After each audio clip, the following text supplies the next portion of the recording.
Okay, before we start, let's all pray. Bago po tayo magsimula, tayo pong lahat ay manalangin. Holy and gracious our Heavenly Father God who loves us, thank you so much for your grace and great love. Banal at mahabaging naming Amang Diyos na nagmamahal sa amin, maraming salamat po sa iyong dakilang pag-ibig at biyaya. We were born as a sinner and we are supposed to go to the eternal hell. Kami po ay pinanganak ng mga makasalanan at nararapat po kami na mapunta doon po sa walang hanggang impyerno. But you had a compassion on us and you saved our spirit from the eternal destruction. Ngunit ikaw po ay nahabag sa amin at ililigtas mo po yung aming espiritu mula sa walang hanggang pagkawasak. In this Lord's Day, we have gathered here those who are sanctified with the blood of Jesus in order to listen to your word and also in order to have fellowship together. Ngayon po na araw ng Panginoon, kami po ng mga pinabala ng dugo ng Panginoong Yesus ay nagkatipon ngayon upang purihin po ang pangalan ng Panginoon at upang makapakinig po ng inyong salita.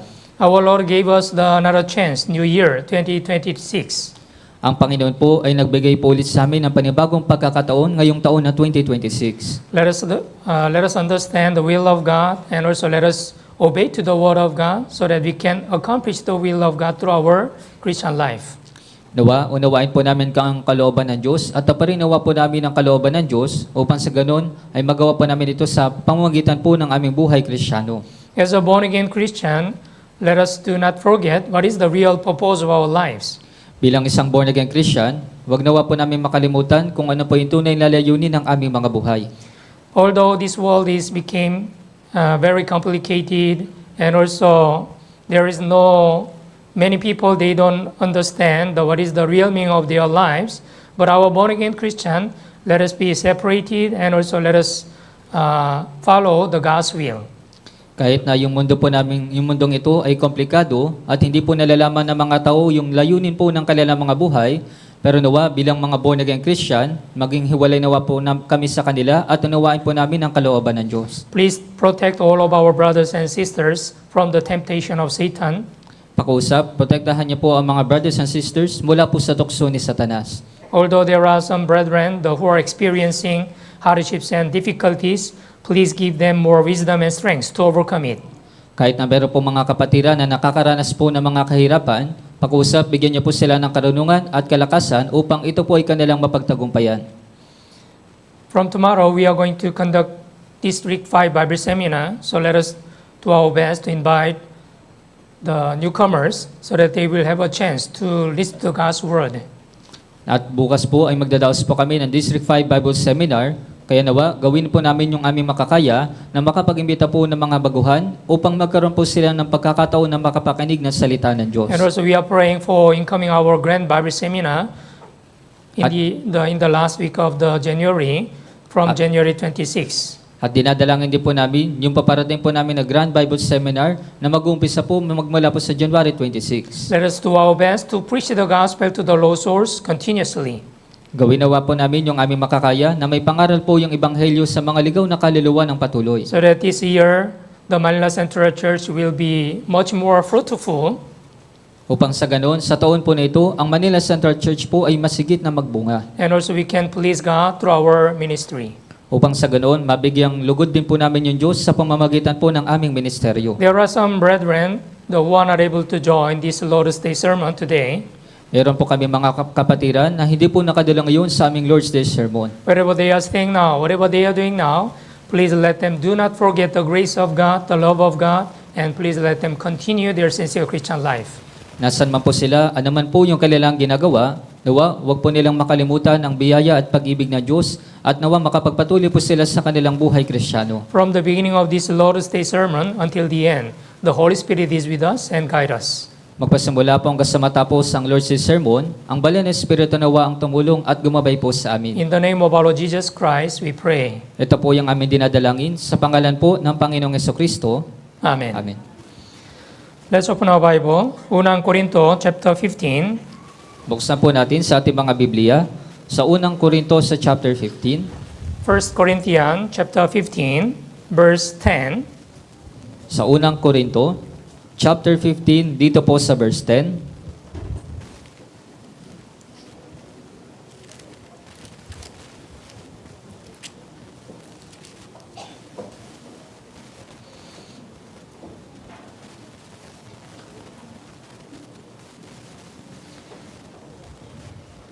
verse 9 and verse 10. Magmula po sa verse 9 hanggang sa verse 10. Unang Korinto, chapter 15, verse 9, verse 10. Basahin po natin ng sabay-sabay. 3, 2, 1. Sapagkat ako ang pinakahamak sa mga apostol at hindi karapat-dapat na tawaging apostol sapagkat inusig ko ang iglesia ng Diyos. Subalit sa pamamagitan ng biyaya ng Diyos, ako ay ako. At ang kanyang biyaya na ibinigay sa akin ay hindi nawawala ng kabuluhan. Sa halip, ako'y naglingkod ng higit kaysa kanilang lahat, bagaman hindi ako, kundi ang biyaya ng Diyos na nasa akin. Today, we are going to think over this passage, the Unang Korinto chapter 15, verse 9 and 10, as the Apostle Paul testified himself, by the grace of God, I am what I am. Kaya ngayong araw po, atin pong pag-iisipan ito pong unang Korinto chapter 15, magmula po sa verse 9 hanggang 10, gaya po ng patotoo ni Apostol Pablo, subalit sa pamamagitan ng biyaya ng Diyos, ako ay ako. So the title of today's sermon is Living by Grace. Kaya pong pamagat ng sermon po natin ngayong araw, nabubuhay sa pamamagitan ng biyaya. If you look at the life of the Apostle Paul, since he met Jesus Christ in the way of the Damascus, his life was totally changed. Kung titignan po ninyo yung buhay ni Apostol Pablo, nung mula po nang makilala po niya si Jesus doon po sa Damasco, yung buhay po niya ay talaga pong nagbago. Before Apostle Paul met Jesus Christ, his name was Saul. Noon po, bago po makilala ni Pablo itong si Jesus, yung pangalan po niya ay Saulo. The meaning of the Saul is big one. Ibig sabihin po ng Saulo, ito po ay malaki o mataas. Yeah, but his name was changed later after he met Jesus Christ. He became the Paul. It means the little ones. Pero kalaunan po, mula po nang makilala niya po si Jesus, yung kanya pong pangalan ay nagbago magmula po sa Saulo at naging Pablo. Before Paul, he knew the Jesus Christ, he persecuted the church and also he persecuted the born-again Christians. Noon po, bago po niya makilala si Jesucristo, inuusig niya po yung mga iglesia po ng Diyos at maging yung mga born-again Christian. That's why here, Unang Korinto chapter 15, verse 9 said, For I am the least of the apostle, who am not worthy to be called an apostle, because I persecuted the church of God. Kaya dito po sa verse 9, sapagkat ako ang pinakahamak sa mga apostol at hindi karapat-dapat na tawaging apostol sapagkat inusig ko ang iglesia ng Diyos. Yeah, Apostle Paul, before he met Jesus Christ, he thought he had a very strong zeal for God, and then he was very zealous for the God. Kaya noon po, inakala po ni Apostol Pablo, nung inuusig niya po yung mga iglesia ng Diyos, inakala niya na ito po ay matibay o siya po ay masigasig para sa Diyos. So he persecuted the church of God. Yeah, he thought that was right before God. Kaya inusig niya po yung mga iglesia ng Diyos, inakala po niya na ito po ay mabuti. But if you read the Acts chapter 9, yeah, Jesus appeared in front of the Paul and then asked him, "Why do you persecute me?" Kaya kung titingnan niyo po dun sa mga gawa, chapter 9, nagpakita po si Jesus dun po kay Apostol Pablo, bakit mo ako, at tinanong po siya, bakit mo ako inuusig? Yeah, Apostle Paul, he did not know to persecute the church of God, the born-again Christian, it is the persecuting the Jesus Christ. Si Apostol Pablo, hindi niya po nalalaman na yung pag-usig dun sa mga born-again Christian ay pag-uusig na rin kay Jesucristo. Yeah. Later, he got the salvation, and then from that time, his life was totally changed. Kaya kalaunan po, natanggap po niya yung kaligtasan at yung buhay po niya ay talaga pong nagbago. Yeah, here, verse 10, But by the grace of God, I am what I am, and his grace toward me was not in vain, but I labored much abundantly than they all, yet not I, but the grace of God which was with me. Kaya dito po sa verse 10, subalit sa pamamagitan ng biyaya ng Diyos, ako ay ako, at ang kanyang biyaya na binigay sa akin ay hindi nawawala ng kabuluhan. Sa halip, ako'y naglingkod ng higit kaysa kanilang lahat, bagaman hindi ako, kundi ang biyaya ng Diyos na nasa akin. When we look at the life of the Apostle Paul, he really sacrificed himself to preach the gospel. Kung titinan po ninyo yung buhay ni Apostol Pablo, Isinakripisyo niya po talaga yung kanyang buhay para po sa pangangaral ng Yeah, he Ebanghelyo. was persecuted, and also he was not able to sleep properly. And he faced a lot of the difficulties and hardships while he was preaching the gospel. Kaya siya po ay inusig, hindi nakakatulog na maayos, nakaranas ng maraming kahirapan habang ipinapangaral po yung Ebanghelyo. But he was able to do all these things because of the grace of God. Pero nagawa niya pong gawin yung lahat ng mga bagay po na ito dahil po sa pamamagitan ng biyaya ng Diyos. Yes, that's why here, 1 Corinto chapter 15, verse 10, he testified, by the grace of God, I am what I am. Kaya dito po sa verse 10, nagpatotoo po siya dito, subalit sa pamamagitan ng biyaya ng Diyos, ako ay ako. And when you look at the life of the Apostle Paul, you can also understand how much he became the humble in front of God and also in front of the people. At kung titingnan niyo rin po yung buhay ni Apostol Pablo, mula nung siya po ay naligtas, makikita po ninyo kung gaano po siya naging mapagpakumbaba sa harap ng Diyos at sa harap ng mga tao. Yeah. So here, the verse 9 says, then for I am the least of the apostles, right? The least of apostles. There were the apostles, right? Apostle Peter, Apostle James, Apostle John. But here, he said, I am the least of the apostles. Kaya napakarami pong apostol po, hindi po ba? Sina Apostol Pedro, Apostol Juan. Pero dito, sinabi po niya, ako ang pinakahamak sa mga apostol. Yeah, he became very humble. And then, as long as he served the Lord through his life, he became much more humble. Kaya siya po ay talagang naging mapagpakumbaba. Habang pinaglilingkuran niya po yung Panginoon, siya po ay mas lalong nagiging mapagpakumbaba. Let's open the Bible, Ephesians chapter 3. Buksan po natin sa Efeso sa chapter 3.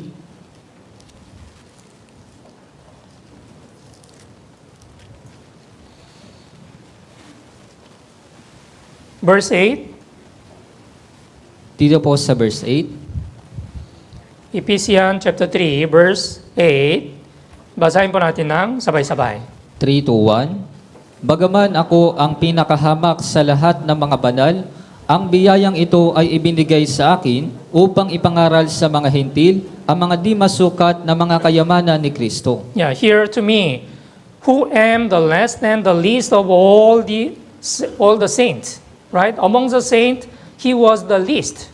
Yeah, first, according to the 1 Corinto chapter 15, yeah, verse 9, for I am the least of the apostles, right? But here, Ephesians chapter 3, yeah, to me, who am the less than the least of all the saints. Kaya pinakauna po, doon po sa 1 Corinto chapter 15 sa verse 9, sinabi po niya, ako ang pinakahamak sa lahat ng mga apostol. At dito naman po sa Efeso chapter 3, ako ang pinakahamak sa lahat ng mga banal. And 1 Corinto chapter 1, At sa 1 Corinto sa chapter 1, verse 15, dito po sa verse 15, 1 Corinto chapter 1, verse 15, 1 Corinto chapter 1 sa verse 15, okay, basahin po natin ng sabay-sabay. 3 to 1, baka masabi ng sino man na kayo'y binautismuhan sa pangalan ko. Unang Demodeo, 1 Timothy chapter 1, verse 15. Sorry po, sa unang Timoteo po sa chapter 1 sa verse 15, 1 Timothy chapter 1, verse 15. sa unang Timoteo sa chapter 1, dito po sa verse 15, Okay, basahin po natin ng sabay-sabay. 3 to 1, tapat ang salita at nararapat tanggapin ng lubos na si Kristo Jesus ay pumarito sa sanlibutan upang iligtas ang mga makasalanan na ako ang pangunahin sa mga ito. Yeah, here, this is a faithful saying, and worthy of all acceptable that Christ Jesus came into the world to save sinners, of whom I am chief. Right? So, Christ Jesus pumarito sa sanlibutan upang iligtas ang mga makasalanan, na ako ang pangunahin sa mga ito. So, he said, I am the chief among the sinners. Kaya sinabi po niya na ako ang pangunahin sa mga makasalanan. So, through these verses, we can understand, in case of the Apostle Paul, as time goes on, he became more humble and he became more lower. Kaya sa pamamagitan po ng mga talata po nito, mas maintindihan po natin habang lumilipas po yung panahon, si Apostol Pablo, lalo po siyang mas nagiging mapagpakumbaba at mababa. Yeah, it is very important. And we should understand, through our Christian life also, when we really became the humble, we can receive much more grace from God. Kaya ito po ay napakahalaga sa ating pong mga buhay Kristiyano. Kapag tayo po ay nagiging mapagpakumbaba, tayo po ay tatanggap ng biyaya mula sa Diyos. Yeah, because Bible says, to the humble, God will give the more grace. Dahil sinasabi po na Biblia, ang Diyos ay nagbibigay sa mga mapagpakumbaba. Yeah. That's why, in case of the Apostle Paul, as time goes on through his life, he became much more humble. That's why he was able to receive much more grace than any others. Kaya nga po si Apostol Pablo, habang lumilipas pa po yung panahon, siya po ay nagiging mapagpakumbaba at kaya siya po ay tumanggap ng masigit na biyaya ng Diyos. Yeah. As he said, by the grace of God, I am what I am. Kaya kagaya po ng sinabi po niya, sapagkat sa pamamagitan ng biyaya ng Diyos, ako ay ako. When we get salvation, it is also same. Whose heart is lifted up or whose heart is very proud or arrogant, it is very difficult to be saved. Kaya parehas din naman po sa atin ang mga naligtas, dun sa mga taong mapagmataas o arogante yung kanilang mga puso, napakahirap po para sa kanila yung maligtas. If he is the proud person, he cannot receive the God's grace. Kaya kung siya po ay taong mapagmataas, hindi niya po matatanggap yung biyaya po ng Diyos. Yeah. Because God will give the grace to the humble person. Dahil ang Diyos po ay nagbibigay ng biyaya dun po sa taong mapagpakumbaba. Yeah. When we get the salvation, by the grace of God, we were able to be saved. Nung natanggap po natin yung kaligtasan, tayo po ay naligtas sa pamamagitan po ng biyaya ng Diyos. Ephesians chapter 2 verse 8 says, "For by grace you have been saved through faith." Sinabi po sa Efesos sa chapter 2 sa verse 8, sapagkat sa biyaya kayo'y naligtas sa pamamagitan ng pananampalataya. Yes, Bible clearly testified, because of God's grace, we were able to be saved.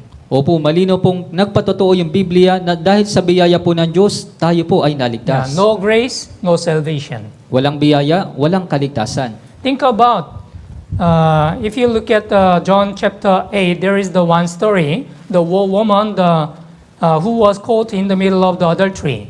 Kaya pag-isipan niyo po ito, doon po sa Juan chapter 8, meron po isang babae na nahuli po siya sa pangangalo niya. Yeah. At the time, the Pharisees and scribes, they wanted to accuse the Jesus. That's why they asked the Jesus, now Moses' law, in the law commanded us that such should be stoned. But what do you say? Kaya sa mga oras po na ito, yung mga eskriba at yung mga pariseyo, gusto po nilang akusahin ito pong si Jesus. Kaya sinabi po nila, sa kautusan ay pinag-utos sa amin ni Moises na butuhin ang mga ganyan. Ano ngayon ang iyong masasabi tungkol sa kanya? Yeah, Pharisees and scribes, they wanted to accuse the Jesus. That's why they wanted to make the reason. Kaya yung mga pariseyo at yung mga eskriba, gusto po nilang akusahin si Jesus, kaya gumagawa po sila ng dahilan. It was very difficult question because if Jesus said, stone to her, it means that is the violation of the Roman government law. Kaya ito po ay isang napakahirap po na tanong dahil kung si Jesus, kung sinabi po niya, batuhin ninyo siya, ito po ay paglabag dun po sa batas ng Roma. Because Israel at the time, ruled by the Roman Empire, Israelite, they didn't have any authority to execute the person. Dahil ng mga oras po na yun, yung mga Israelita, pinamumunuan po sila ng Roma, wala po silang autoridad para po pumatay ng tao. But if Jesus say, release her, it is the violation of the Moses law also. Pero kung sasabihin po ni Jesus, pakawalan ninyo siya, ito rin po ay paglabag dun po sa batas ni Moises. Yeah. It was like a trap. But what Jesus said to them, Kaya para po itong trap para po kay Jesus, pero ano po yung sinabi ni Jesus sa kanila? let's open the Bible, John chapter 8. Buksan po natin sa Juan sa chapter 8.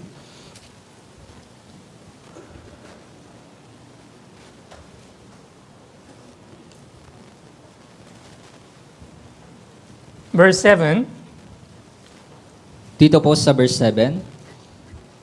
John chapter 8, verse 7. Sa Juan, chapter 8, dito po sa verse 7. Basahin po natin ng sabay-sabay. 3, 2, 1. Habang sila ay nagpapatuloy ng pagtatanong sa kanya, tumayo siya at sinabi sa kanila, ang walang kasalanan sa inyo ang siyang unang bumato sa kanya. He who is without sin among you, let him throw a stone at the first. Yeah, among you, you can throw the stone if you don't have any sin. Kaya sa inyo, pwede nyo na siyang batuhin kung wala kayong kasalanan. Who can throw the stone to the adulterous woman? Kaya sino po ba yung pwedeng bumato doon po sa babaeng nahuli sa pangangalo niya? No one, because everybody is sinner. Wala pong sino man dahil lahat po ay makasalanan. Yeah. So the Pharisees and scribes and other people, they, because of their guilty, they were not able to throw the stone. Kaya po yung mga pariseyo at yung mga eskriba, dahil nagilty po sila, hindi po nila magawang batuhin yung babae. Yeah, now only the Jesus and the adulterous woman were left. Kaya ngayon po, si Jesus at yung babaeng nahuli sa pangangalo niya na lamang po yung natira. Jesus can stone her because Jesus, he does not have any sin. Si Jesus, pwede niyo po siyang batuhin dahil si Jesus wala po siyang kasalanan. But verse 11, John chapter 8, verse 11, basahin po natin ng sabay-sabay. 3, 2, 1. At sinabi niya, walang sinuman, Panginoon, sinabi ni Jesus, hindi rin kita hinahatulan. Humayo ka na at mula ngayon huwag ka nang magkasala. Yeah. So, no one, Lord. And Jesus said to her, neither do I condemn you. Go and sin no more. Yeah, this is God's grace. Actually, this adulterous woman, she was supposed to be stoned. She was supposed to be killed. Kaya ito po ay biyaya po ng Diyos. Sa katunayan, ito pong babaeng nahuli sa pangangalo niya, dapat po siyang batuhin, dapat po siyang patayin. But Jesus forgave her. Neither do I condemn you. And go and sin no more. Pero pinatawad po siya ni Jesus, hindi rin kita hinahatulan, humayo ka na at mula ngayon huwag ka nang magkasala. Yeah, who was this the adulterous woman? Who was the image of the adulterous woman? Kaya sino po ba itong babaeng nahuli sa pangangalo niya? Sino po yung imahe po nito? Yeah, it was ourselves before we got salvation. Kaya ito po tayo bago po natin matanggap yung kaligtasan. We committed a lot of sin. That's why we were in the destiny of the eternal destruction. Gumawa po tayo ng napakaraming kasalanan, kaya nga po nakadala na tayo doon sa walang hanggang pagkawasak. But God had a confession on us and God saved us from the eternal destruction. Pero yung Diyos, siya po ay nahabag sa atin at iniligtas po tayo doon sa walang hanggang pagkawasak. Yeah, because of God's grace, we were able to be saved. Dahil po sa biyaya ng Diyos, tayo po ay naligtas. Truly born-again Christian, we should never forget this grace of God. Ang mga tunay na born-again Christian ay hindi po dapat makalimutan ito pong biyaya po ng Diyos. And also, Jesus said to this adulterous woman important things. Neither do I condemn you, and go and sin no more.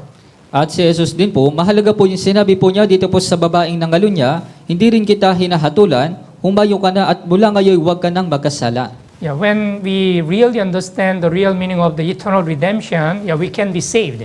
Kaya kapag talagang naunawaan po natin yung ibig sabihin ng walang hanggang katubusan, tayo po ay maliligtas. But we should not misunderstand. Since we were born until we die, all of our sins, 100% already forgiven. Pero hindi po dapat tayo magkaroon ng maling pagkaunawa mula nung ipinanganak, magmula po hanggang sa tayo po ay mamatay, tayo po ay pinatawad na po yung ating kasalanan ng 100%. But it does not mean the born-again Christian, it is okay to commit sin in the future. Pero hindi po ito nangangahulugan na yung isang born-again Christian, pwede po siyang gumawa ng mga kasalanan sa hinaharap. What the Bible says. Ano po ba yung sinasabi na Biblia? Romans chapter 6, verse 1-2. Sa mga taga-Roma, chapter 6, sa verse 1 hanggang 2.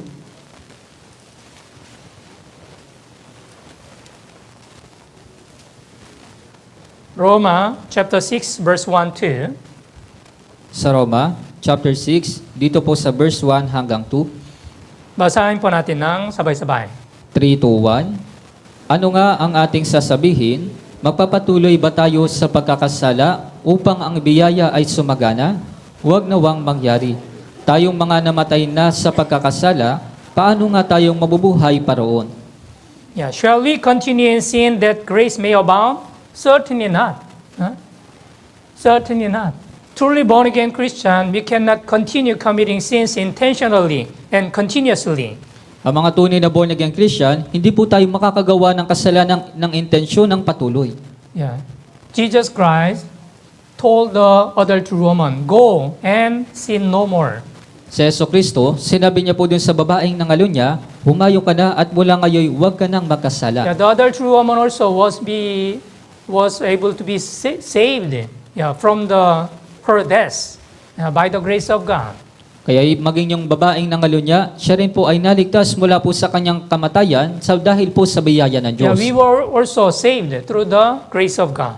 Kaya tayo rin po ay naligtas sa pamamagitan po ng biyaya ng So Diyos. as a born again Christian, we should not forget this grace of God through our Christian life. Kaya bilang isang born again Christian, hindi po dapat natin kalimutan yung biyaya na ito sa ating pong buhay Kristiyano. When you get the salvation at the first time, you feel the love of God and grace of God is very great. Kaya sa unang pagkakataon, nung natanggap mo yung kaligtasan, naramdaman mo yung pag-ibig at biyaya ng Diyos ay napakadakila. But if you are not be careful, while you have a Christian life, you can be influenced by the worldly things. Pero kung hindi ka po magiging maingat, habang nagpapatuloy ka po sa iyong buhay Kristiyano, pwede ka pong maimpluwensyahan ng mga makamundong mga bagay. Yeah, look at the life of the Israelite. When the Israelite, they were saved from the hand of the Egyptian, from the Egypt. At the first time, they were really thankful, and then they were really thankful to the grace of God. Kaya kung titingnan niyo po yung buhay ng mga Israelita, nung iniligtas po sila mula dun sa kamay ng mga Ehipsyo, sa unang pagkakataon, sila po ay nagpapasalamat sa biyaya ng Diyos. But when they face the practical difficulties, for example, while they are staying in the wilderness, there was no water and no food. At the time, they complained to God. Pero nung nakaranas na po sila ng mga kahirapan, nung nandun po sila nananatili sa ilang, wala pong anumang tubig, walang pagkain, ng mga oras po na yun, nagreklamo po sila. Yeah, if you read the Numbers, book of the Numbers, you can understand how much the Israelite, how many times they complain to God. Kaya kung titingnan niyo po sa mga bilang, makikita po ninyo kung gaano karaming beses yung mga Israelita, nagreklamo po sila laban sa Diyos. Why Israelite, they complain to God, although they received too much grace of God? Bakit po ba nagreklamo yung mga Israelita doon sa Diyos kahit na nakatanggap na po sila ng biyaya ng Diyos? Because they forgot the grace of God. Dahil nakalimutan po nila yung biyaya po ng Diyos. Deuteronomy chapter 6. Sa Deuteronomio po, sa chapter 6,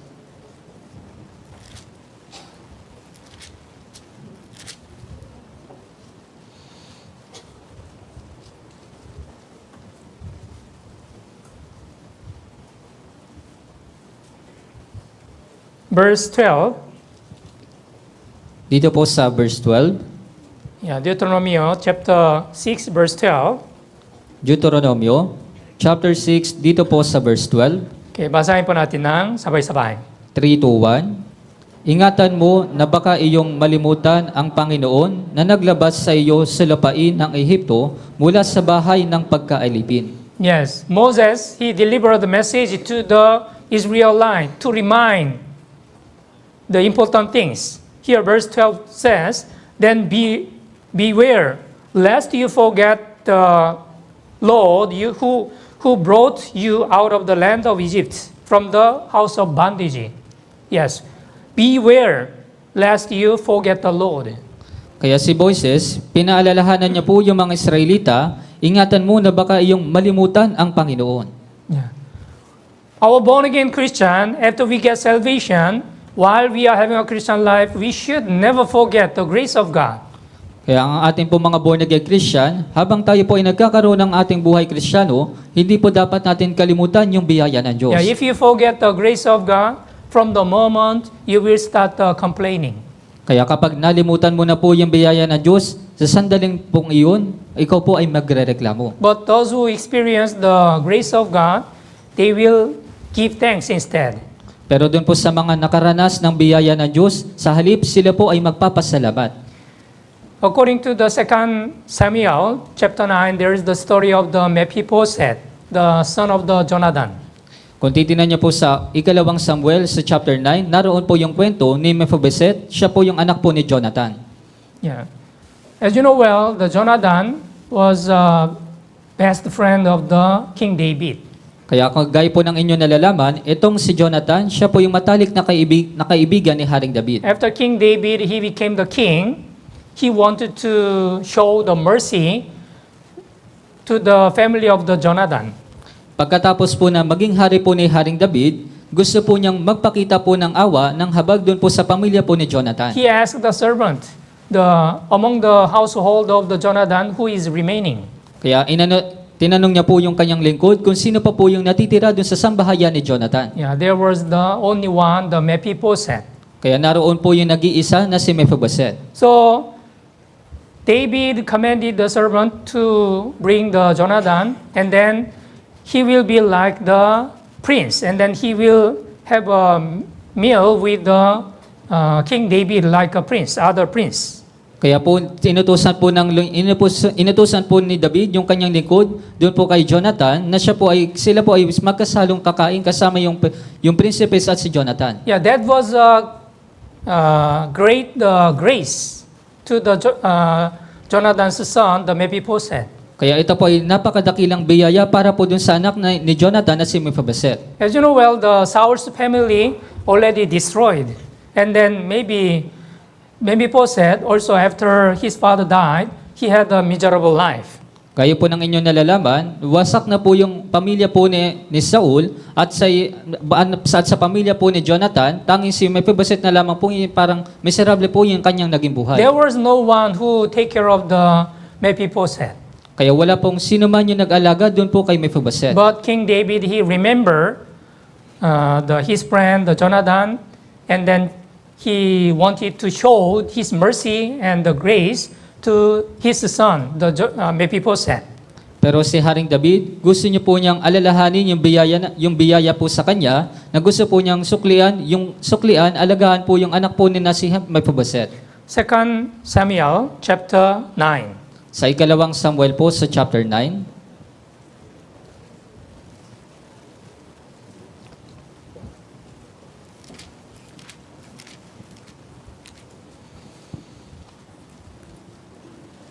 Verse 7, verse 9.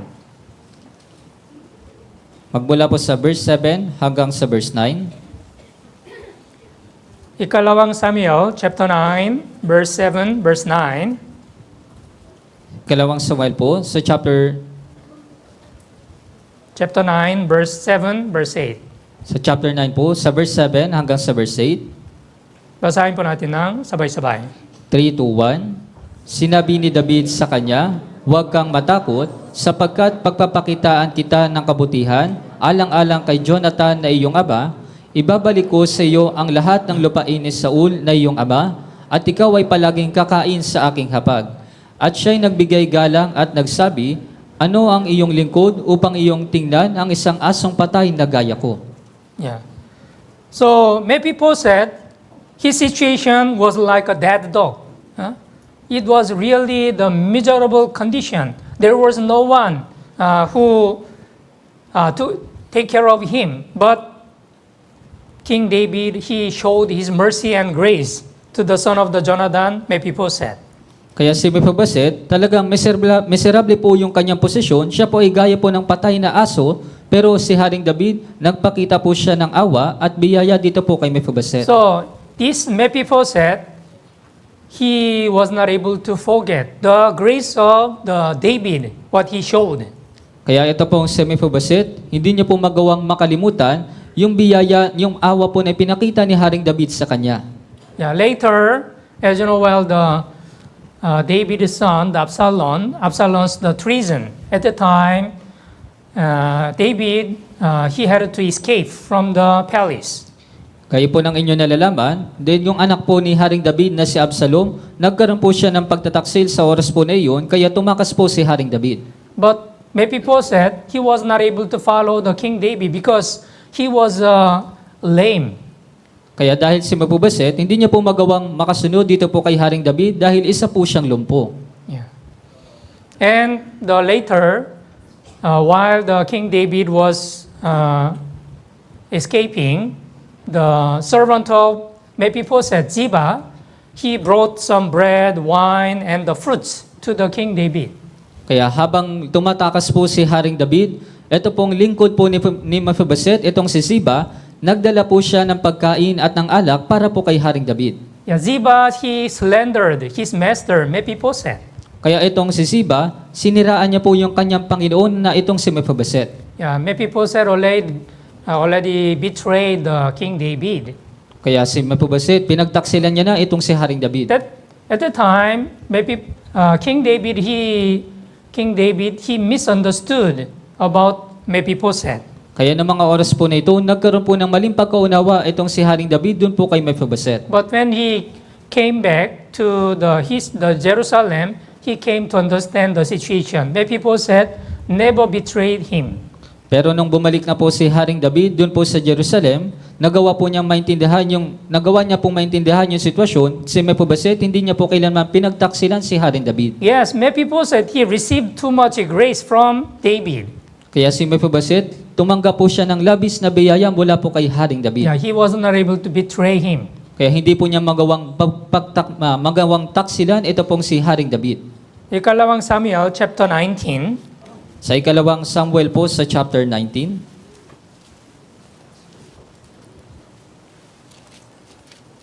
verse 24. dito po sa verse 24, Babasahin ko po. si Mephibosheth, na anak ni Saul, ay lumusong upang salubungin ang hari. Hindi siya nagugas ng kanyang mga paa, o inahitan man ang kanyang balbas, o nilaban man ang kanyang mga damit, mula ng araw na ang hari ay umalis hanggang sa araw na siya'y umuwing ligtas sa bahay. Yeah, when the King David was escaped from the palace, he had not cared for his feet, nor trimmed her mustache, nor washed his clothes. It means he also wanted to join this kind of the hardships and sufferings. Kaya magmula po nung umalis po si Haring David, siya pong hindi po siya nagugas ng kanyang mga paa, o inahitan man ng kanyang balbas, o nilabahan man po yung kanyang mga damit. Ibig sabihin, gusto po niya makilahok doon po sa kanyang mga kahirapan. Verse 26, 27, babasahin ko po. At siya'y sumagot, Panginoon ko, o Hari, dinaya ko ng aking lingkod, sapagkat sinabi ng iyong lingkod, ako'y ipinaghanda ng isang asno upang aking masakyan at umayong kasama ng hari, sapagkat ang iyong lingkod ay pilay. Kanyang siniraang puri ang iyong lingkod sa aking Panginoong Hari, ngunit ang Panginoon kong Hari ay gaya ng isang anghel ng Diyos, kaya't gawin mo kung ano ang minamabuti mo. Yeah, so the servant of Mephibosheth, Ziba, he slandered his lord, Mephibosheth. Kaya ito pong si Ziba, yung lingkod po ni Mephibosheth, siniraan niya po ito pong yung kanyang Panginoon na si Mephibosheth. But the Mephibosheth, he never betrayed. He never forget the grace of the King David. Pero itong si Mephibosheth, hindi niya po nagawang makalimutan o pagtaksilan yung biyaya po ni Haring David. Yeah. It is also same. Our born-again Christian, while we are having a Christian life, we should never forget the grace of the Lord. Kaya parehas din naman po sa ating po mga born-again Christian, habang tayo po ay nagkakaroon ng buhay Kristiyano, hindi po dapat natin kalimutan yung biyaya ng Panginoon. How was the life of the Apostle Paul? As he testified, for I am by the grace of God, I am what I am.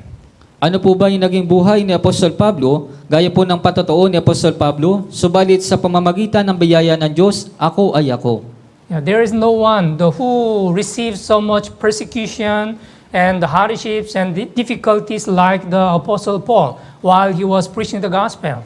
Kaya wala pong sino man yung nakaranas ng matinding kahirapan, pag-uusig, gaya po ng naranasan ni Apostol Pablo. But he endured all these things and then he overcame it because of God's grace. Pero pinagtiisan niya po yung lahat ng mga bagay po dito at ito po ay kanyang napagtagumpayan dahil po sa biyaya po ng Diyos. Our Christian life should not be the conditional. Kaya yung ating pong buhay Kristiyano ay hindi po dapat na kondisyonal. Sometimes in the human's relationship, maybe they are very conditional. Other people, they treat well, I will also treat well. But other people, they blame me, I will blame. Kaya marahil po sa relasyon po ng mga tao, sila po ay meron palaging kondisyon, kung mabait siya sa akin, mabait din ako sa kanya, kung masama siya sa akin, masama din ako sa kanya. But in our Christian life, our Christian life should not be the conditional toward God.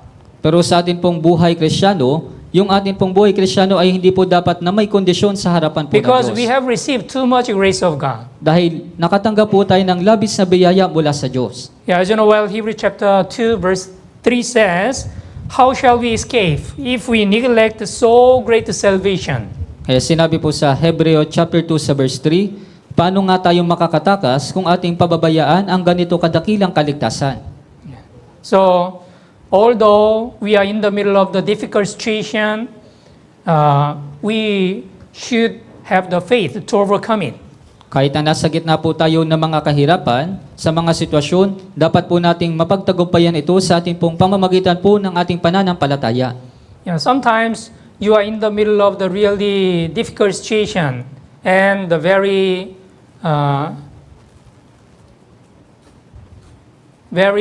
the humble situation. Kaya minsan, kayo po ay nasa napakahirap na sitwasyon at nasa mababang sitwasyon.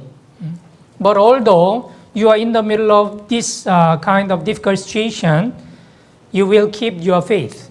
Pero kahit na ikaw po ay nasa gitna ng ganitong mga may hirap na sitwasyon, iingatan mo yung pananampalataya mo. Let's open our Bible, Habakkuk chapter 3. Buksan po natin sa Habakuk sa chapter 3.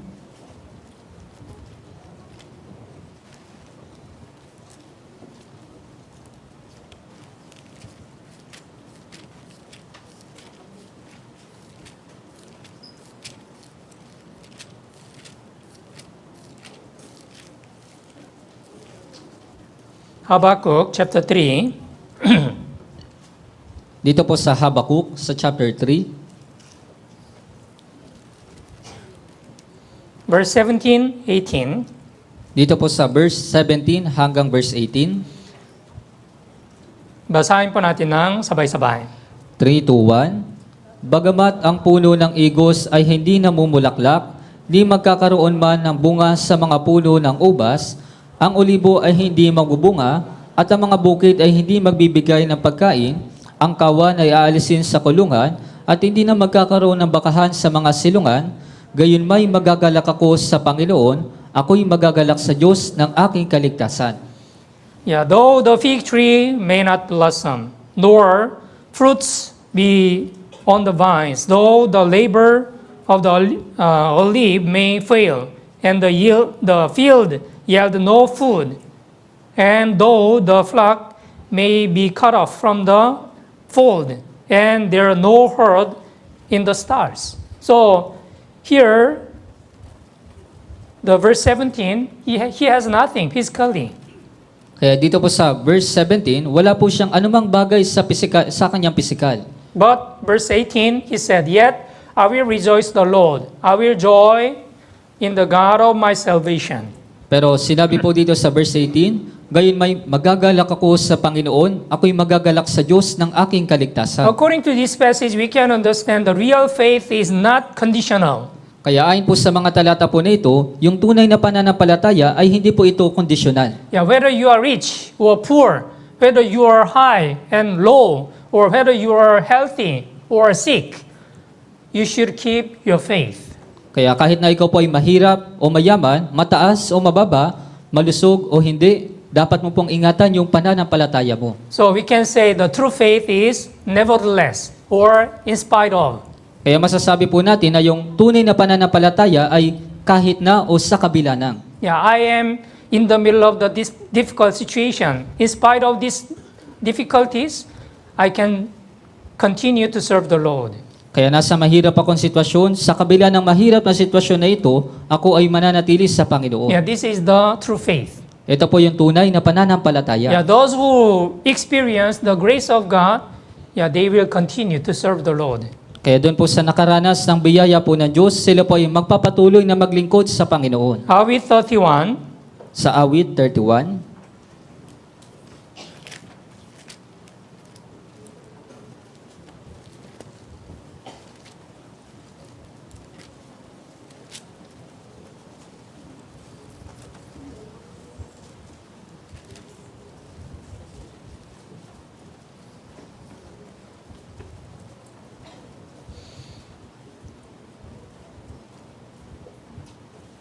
verse 13, 14, dito po sa verse 13 hanggang 14, Awit 31, verse 13, verse 14. Babasahin ko po. Oo, aking naririnig ang bulungan ng marami, kakilabutan sa bawat panig, habang sila'y magkakasamang nagpapanukala laban sa akin, habang sila'y nagsasabuatan upang buhay ko'y kunin, ngunit nagtitiwala ko sa iyo, O Panginoon, sinasabi ko, ikaw ang aking Diyos. Yeah, this is the testimony of the Apostle Paul. Since he was anointed as a king, you know how much he was persecuted. Kaya ito po yung patotoo po ni Apostol Pablo mula po nang siya po ay inihirang bilang pong hari nang siya po ay inusig. And many enemies, they were trying to kill the King David. At maraming tao po sinubukan po nilang patayin ito pong si Haring David. Yeah, while they take counsel together against me, they scheme to take away my life. Habang sila'y magkakasamang nagpapanukala laban sa akin, habang sila'y nagsasabuatan upang buhay ko'y kunin. Yeah, it means the David, he was in the very dangerous situation. He was in the risk of his death. Kaya ibig sabihin, si Haring David, siya po nandun po siya sa sitwasyon na napakahirap po at napakadelikadong sitwasyon na malapit na po siyang mamatay. But what was his faith? Kaya ano po ba yung kanyang naging pananampalataya? Verse 14, basahin po natin ng sabay-sabay.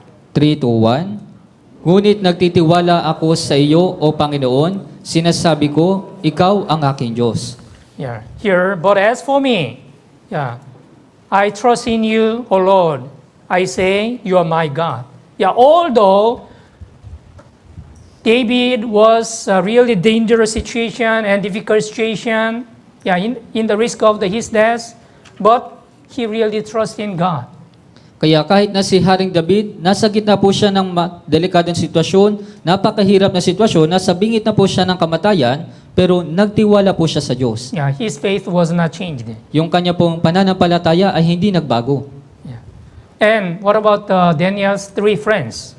At paano naman po yung tatlong kaibigan ni Daniel? If you read Daniel, King Nebuchadnezzar, he set up the gold image, gold statues, and everyone should bow to the statues. Kaya ito pong si Haring Nebuchadnezzar, nagpatayo po siya ng mga estatwa, ng mga Diyos-Diyosan, ng mga imaheng ginto, at ito po ay dapat na paglingkuran. If anyone who don't bow to the gold image, they shall be cast into the fire of the furnace. Kaya kung mayroong sino man yung hindi yuyukod o sasambas dito sa estatwa, sa imaheng ginto, sila po ay itatapon doon po sa apoy. But 3 friends of Daniel, Shadrach, Meshach, and Abednego, yeah, they believed in God. So they were not able to bow. They were not able to worship other idols. Pero ito pong si Shadrach, Meshach at si Abednego, yung tatlong kaibigan po ni Daniel, sila po ay naniwala doon sa Diyos, hindi po sila sumamba o yumukod doon po sa mga Diyos-Diyosan. Although King Nebuchadnezzar commanded to bow in the statues of the gold image, but they rejected it. Kaya kahit na inutos po ni Haring Nebuchadnezzar na dapat po silang sumamba doon po sa imahe, doon sa estatwa, ngunit ito po ay kanilang tinanggihan. Yeah, these 3 friends of Daniel also, they kept the faith in the risk of their death. Kaya maging itong tatlong kaibigan po ni Daniel, iningatan po nila yung kanilang pananampalataya sa bingit po ng kanilang kamatayan. Daniel chapter 3. Sa Daniel po sa chapter 3,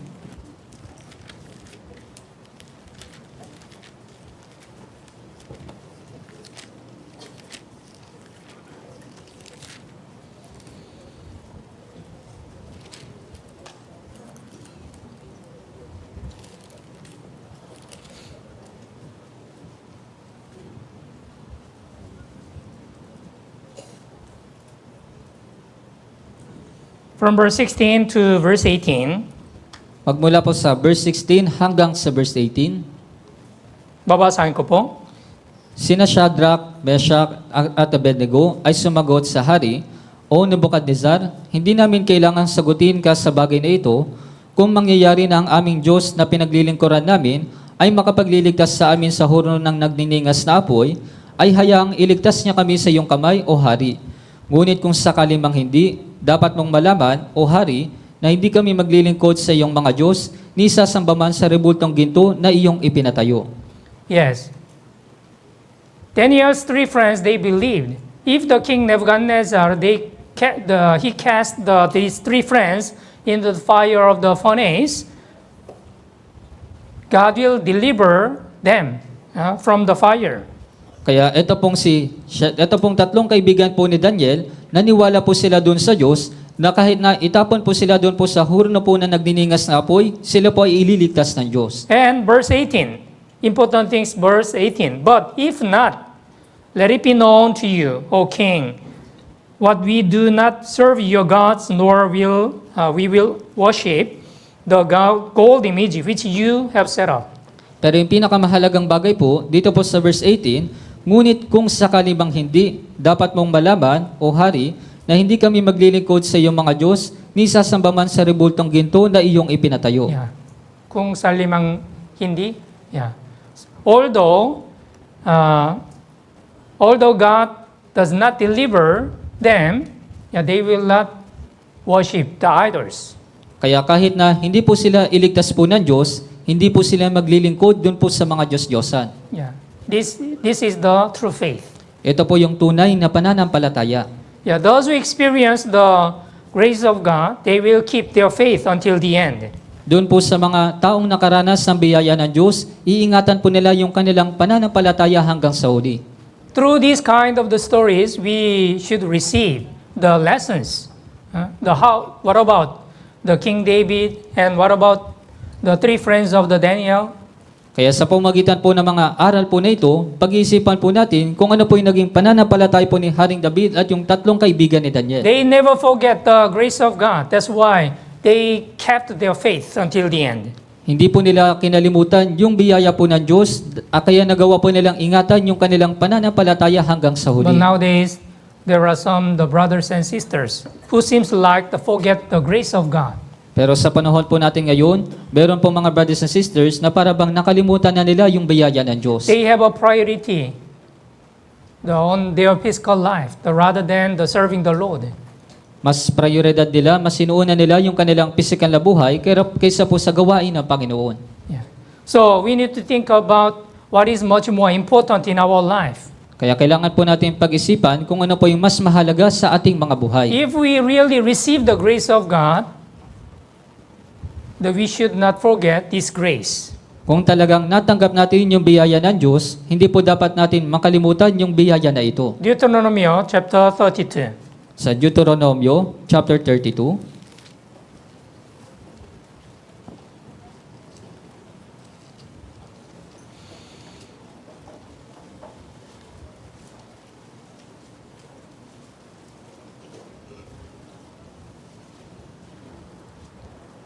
Verse 5 and verse 6.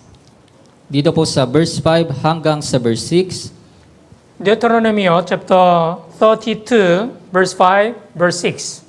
Deuteronomio chapter 32, magmula po sa verse 5 hanggang sa verse 6, Okay, basahin po natin ng sabay-sabay. 3 to 1. Sila'y nagpakasama, sila'y hindi kanyang mga anak, dahilan sa kanilang kapintasan, isang lahing liko at tampalasan, ganyan ba ninyo gagantihan ang Panginoon o hangal at di matalinong bayan? Hindi ba siya ang iyong ama na lumalang sa iyo, kanyang nilalangka at itinatag ka? Yeah, verse 6. Do you thus deal with the Lord, O foolish and unwise people? Is he not your father who brought you, has not made you and established you? Yeah, so by the grace of God we were saved. Yeah? So Israelites, they forgot the grace of God. That's why they became like a wicked people.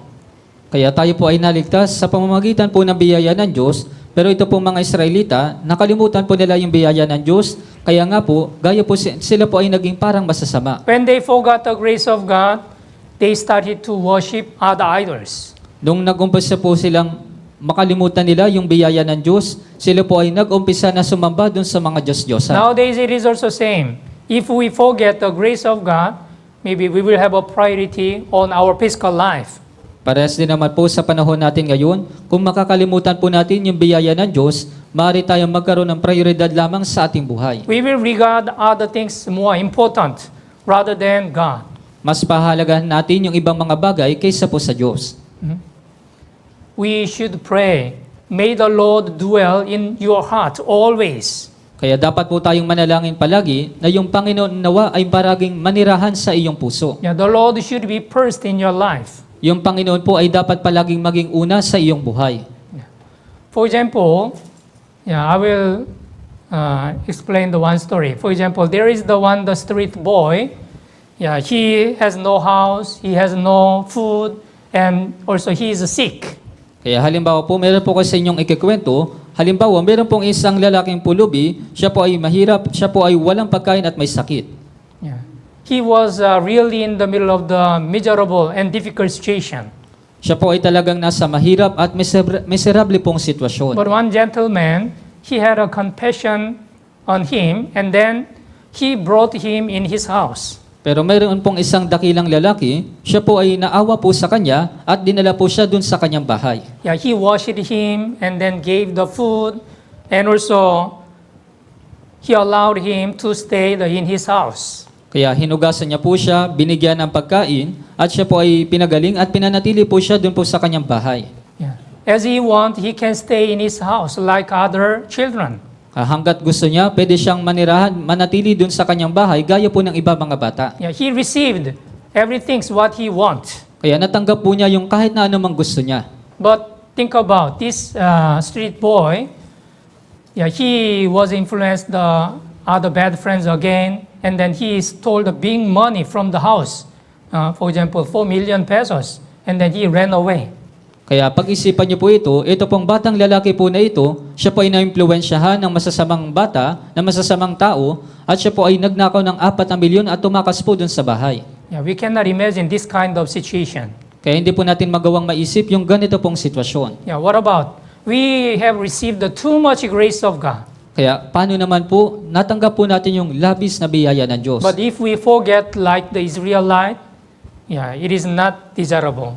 Pero kung makakalimutan po natin yung biyaya ng Diyos, gaya ng mga Israelita, hindi po ito kanais-nais. 2 Corinthians chapter 6 verse 1 said, not to receive the grace of God in vain. Kaya sinabi po sa 2 Korinto sa chapter 6 sa verse 1, na wag ninyong tanggapin ang biyaya ng Diyos sa walang kabuluhan. Yes, that we should not forget the grace of God. Opo, hindi po dapat natin kalimutan yung biyaya ng Diyos. According to the Old Testament, we can understand how much the King Hezekiah, he received so much grace of God. Ayon po dun sa Lumang Tipan, kung titingnan po ninyo yung buhay po ni Haring Ezekias, malalaman po ninyo kung gaano po siya tumanggap ng labis na biyaya ng Diyos. But when his heart is lifted up, also he forgot the grace of God. Pero nung tumaas na po yung kanyang puso, nakalimutan din po niya yung biyaya ng Diyos. Ikalawang Chronicle, chapter 32. Sa 2 Kronika, sa chapter 32,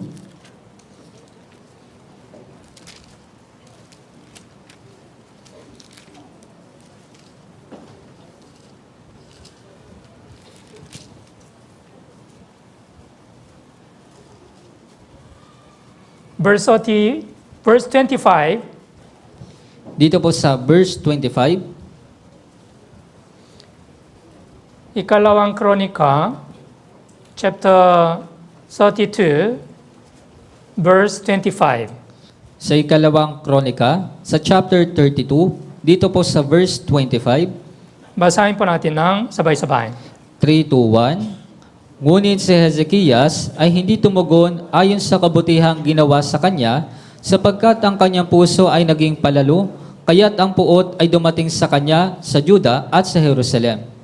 Hezekiah did not repay according to the favor shown him. His heart was lifted up. When his heart was lifted up, he forgot and he did not repay the grace what he received from God. Kaya nung nagtumaas na po yung kanyang puso, nakalimutan niya po yung biyaya ng Diyos, hindi niya po nagawang suklian yung biyaya ng Diyos. As a born-again Christian, we should not forget this grace of God. And as the Bible says, Awit 116 verse 12, what shall I render to the Lord for all His benefits toward me? Kaya bilang isang born-again Christian, hindi po dapat natin kalimutan yung biyaya ng Diyos at gaya po na sinasabi ng Awit 116 sa verse 12, ano ang aking isusukli sa Panginoon sa lahat niyang kabutihan sa akin? Those who remember the grace of the Lord will abide in the church of God until the end. Doon sa mga taong nakatanggap ng biyaya ng Diyos, sila po ay mananatili sa loob po ng church hanggang sa huli. And then they will continue to serve the Lord sincerely. At sila po ay patuloy na maglilingkod sa Panginoon ng may katapatan. But as I already explained, if someone forget the grace of God, they will be far from the church. They will be far from the God. They will forget the grace of God. Pero gaya po ng aking sinabi, kapag nalimutan po niya yung biyaya ng Diyos, siya po ay malalayo mula sa church, malalayo siya mula dun sa Diyos. Yeah. So we should abide in the church of God until our Lord Jesus Christ second coming, so that we shall not be shameful when we stand before the Lord. Kaya dapat po tayong manatili sa loob po ng iglesia hanggang sa ikalawang pagdating po ng Panginoon upang sa ganoon hindi po tayo mapahiya sa kanya pong pagdating. Unang Thessalonica chapter 3. Sa unang Tesalonica sa chapter 3,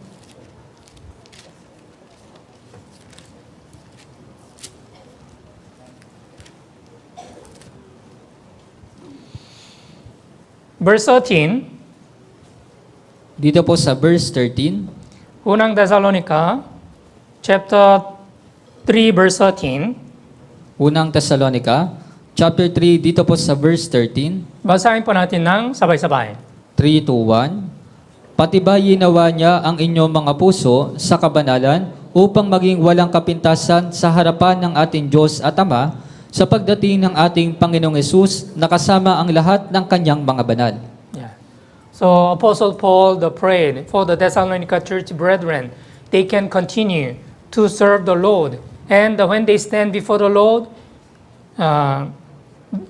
they can stand without any spot or the blameless in the holiness. Kaya itong si Apostol Pablo, pinaalalahanan niya po yung mga taga-Tesalonica na dapat po silang magpatuloy sa paglilingkod sa Panginoon upang hindi po sila mapintasan sa pagharap po nila sa Panginoon. And also, those who remember the grace of the Lord is willing to offer themselves for the Lord. At doon po sa mga taong nakaranas po ng biyaya ng Diyos, handa po silang ibigay yung kanilang sarili para po sa Panginoon.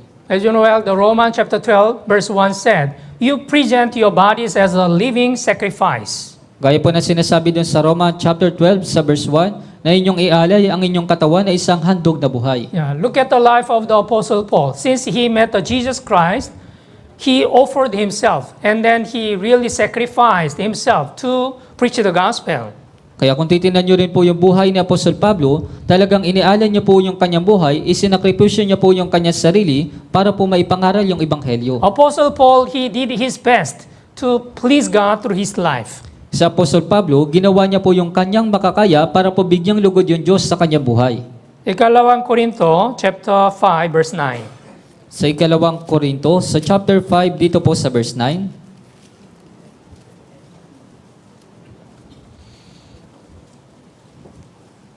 Second Corinthians, chapter 5, verse 9. ikalawang Korinto, chapter 5, dito po sa verse 9, Okay, basahin po natin ng sabay-sabay.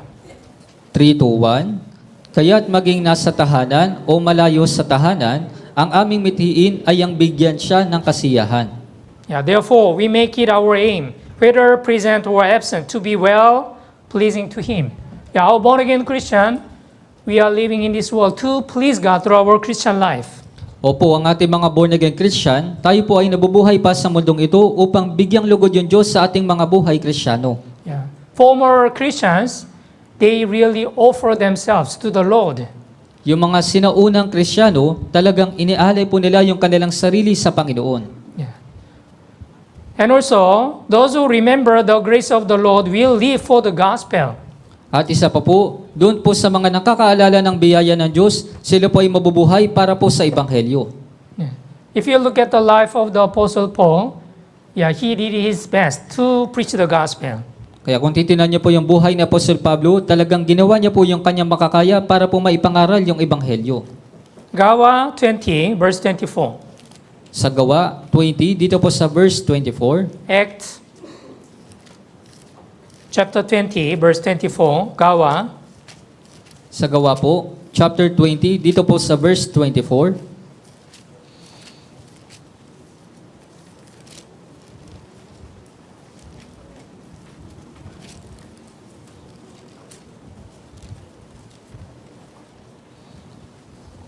Acts chapter 20, verse 24.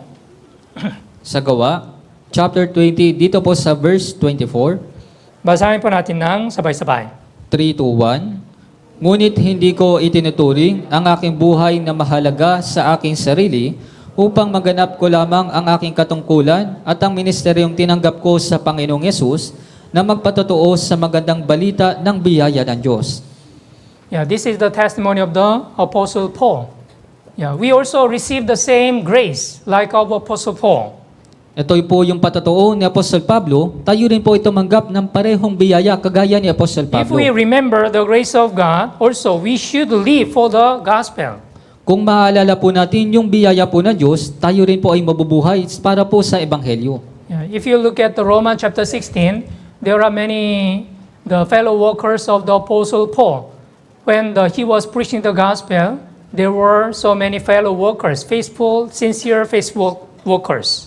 Kaya kung titignan niyo po sa Roma chapter 16, napakarami po mga tapat na mga kamanggagawa po ni Apostol Pablo habang ipinapangaral niya po yung Ebanghelyo. Yeah. Priscilla and Aquila, yeah, they risked their neck for the apostles' life. It means they also joined in the ministry of the gospel. Kaya maging si Priscilla at si Aquila, talagang isinakripisyo din po nila yung kanilang mga buhay para po sa pangangaral po ng Ebanghelyo. Yeah. Our born-again Christian also, if we remember the grace of God, yeah, we should live for the gospel.